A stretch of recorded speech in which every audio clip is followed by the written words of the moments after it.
رسوله الكريم أما بعد أعوذ بالله من الشيطان الرجيم بسم الله الرحمن الرحيم إن الصلاة تنهى عن الفحشاء والمنكر صدق اللہ العلی العظیم۔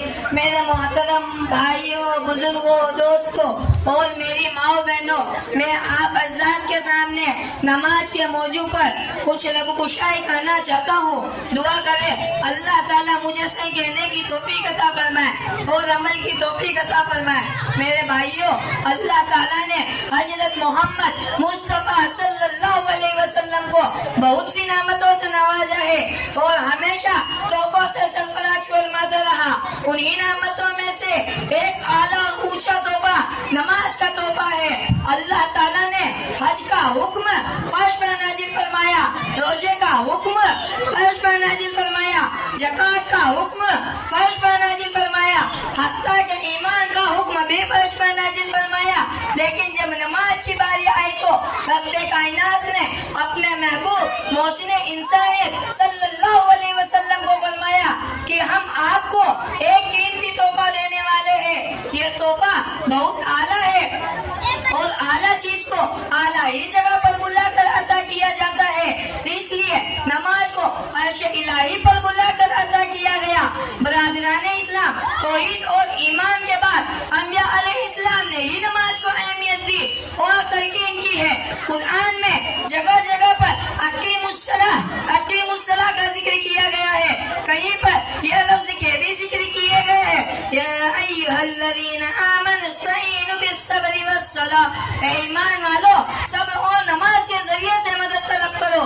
جب صحابہ کرام کو حضور صلی اللہ علیہ وسلم نے میراج کے تحفے ذکر کیے اور نماز کی بشارت سنائی تو تمام صحابہ کرام جھوم اٹھے، اب تو ہمیں نمازوں کے ذریعے ہر مشکل آسان کر دیں گے، اب تو ہمیں خدا سے مانگنے کا واسطہ اور وسیلہ مل گیا ہے۔ نماز جنت حاصل کرنے کا ذریعہ ہے، نماز جلال الہی حاصل کرنے کا وسیلہ ہے، نماز رسول کی محبت حاصل کرنے کا واسطہ ہے۔ کوئی متقی نماز کے بغیر متقی نہیں بن سکتا، کوئی ولی نماز کے بغیر ولی نہیں بن سکتا۔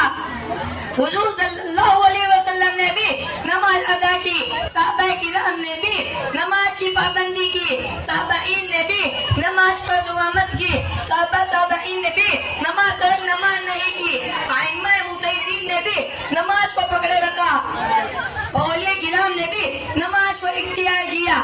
کوئی بتا تو صحیح کسی نبی نے نماز چھوڑی ہو نبی بن گیا ہو، کوئی ولی نماز کے بغیر ولی بن گیا ہو، کوئی امام نماز کے بغیر امام بن گیا ہو، آپ بتا ہی نہیں سکتے، اس لیے کہ نماز محبوب عمل ہے۔ نماز سے دل کو نورانیت ملتی ہے، نماز سے ایمان اور عقائد کو قوت ملتی ہے، نماز زندگی کو آفتاب سے زیادہ روشن کر دیتی ہے۔ جب قبر میں چاروں طرف اندھیرا ہی اندھیرا ہوگا، اس وقت نماز روشنی کا کام کرے گی۔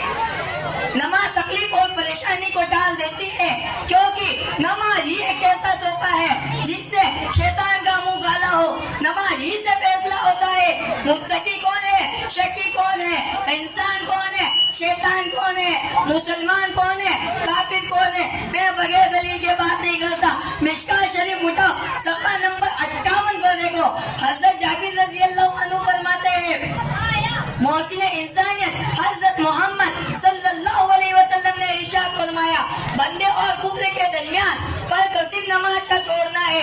ایک اور حدیث میں حضور صلی اللہ علیہ وسلم نے ارشاد فرمایا، جس نے جان بوجھ کر نماز چھوڑ دیا گویا اس نے کفر کیا۔ ایک بار عبداللہ بن مسعود نے نبی کریم صلی اللہ علیہ وسلم سے پوچھا، یا رسول اللہ، خدا کے نزدیک کون سا عمل سب سے زیادہ محبوب ہے؟ آپ صلی اللہ علیہ وسلم نے فرمایا، نماز کو اس کے وقت پر ادا کرنا۔ نبی کریم صلی اللہ علیہ وسلم کا ارشاد ہے، جو شخص 40 دن تک تکبیر اللہ کے ساتھ نماز جماعت کے ساتھ پڑھے وہ روزے اور نکاح دونوں سے محفوظ کر دیا جاتا ہے. قیامت کے دن سب سے پہلے نماز ہی کے بارے میں حساب لیا جائے گا. جس دن کوئی کسی کے کام نہیں آئے گا.